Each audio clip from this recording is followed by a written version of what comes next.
बिहार की राजनीति में भूचाल लाने वाले आईआरसीटीसी घोटाले में 13 अक्टूबर 2025 को दिल्ली की राउज एवेन्यू कोर्ट ने लालू प्रसाद यादव, राबड़ी देवी और तेजस्वी यादव समेत 14 आरोपियों पर आरोप तय कर दिए हैं। बिहार विधानसभा चुनाव से ठीक पहले इस फैसले ने लालू परिवार की मुश्किलें बढ़ा दी हैं। आइए इस मामले को आसान भाषा में और गहराई से समझते हैं। क्या है पूरा मामला? घोटाले का समय। ये मामला 2004 से 2009 के बीच का है, जब लालू प्रसाद यादव केंद्र में रेल मंत्री थे।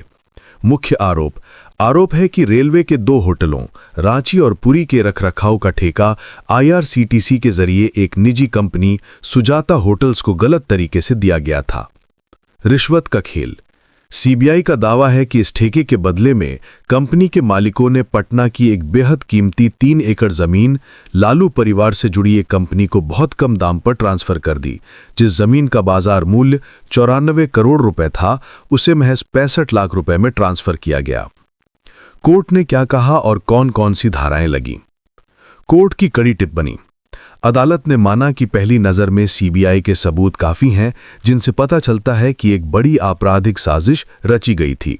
कोर्ट ने कहा कि लालू यादव ने टेंडर प्रक्रिया में दखल दिया, जिससे सरकारी खजाने को नुकसान हुआ। लालू, राबड़ी और तेजस्वी पर आरोप। लालू प्रसाद यादव, इन पर आपराधिक साजिश आईपीसी 120B, धोखाधड़ी आईपीसी 420 और भ्रष्टाचार निवारण अधिनियम की गंभीर धाराओं के तहत आरोप तय हुए हैं, क्योंकि वे उस समय एक सरकारी पद पर थे। राबड़ी देवी और तेजस्वी यादव, इन दोनों पर मुख्य रूप से धोखाधड़ी और आपराधिक साजिश में शामिल होने का आरोप है। सबने कहा हम निर्दोष हैं।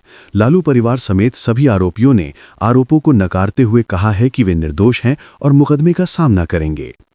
सबसे बड़ा सवाल, क्या अब जेल होगी? अभी जेल नहीं। ये समझना जरूरी है कि आरोप तय होने का मतलब दोषी होना नहीं है। इसका मतलब है कि कोर्ट को लगता है कि केस में इतने सबूत हैं कि मुकदमा चलाया जा सकता है। असली सुनवाई अब शुरू। अब इस मामले में ट्रायल शुरू होगा। सीबीआई अपने गवाह और सबूत पेश करेगी, जिसके बाद लालू परिवार के वकील अपनी दलीलें रखेंगे। इस पूरी प्रक्रिया में समय लगता है। सजा का प्रावधान। अगर भविष्य में लालू यादव भ्रष्टाचार निवारण अधिनियम के तहत दोषी पाए जाते हैं, तो उन्हें 1 साल से लेकर 7 साल तक की जेल हो सकती है और जुर्माना भी लग सकता है। तेजस्वी का राजनीतिक भविष्य और सीएम की कुर्सी। महागठबंधन के सीएम उम्मीदवार। आरोपों के बावजूद तेजस्वी यादव अभी भी महागठबंधन के मुख्यमंत्री पद के चेहरे बने हुए हैं। छवि पर असर। इन आरोपों से तेजस्वी की छवि पर असर पड़ना तय है। विरोधी पार्टियां चुनाव में इसे बड़ा मुद्दा बनाएंगी और उन्हें भ्रष्टाचार में लिफ्ट बताने की कोशिश करेंगी। आरजेडी का बचाव। तेजस्वी और उनकी पार्टी इसे राजनीतिक साजिश बता रहे हैं। उनका कहना है कि चुनाव आते ही बीजेपी सरकार केंद्रीय एजेंसियों का दुरुपयोग करके उन्हें फंसाने की कोशिश करती है। गठबंधन में बेचैनी।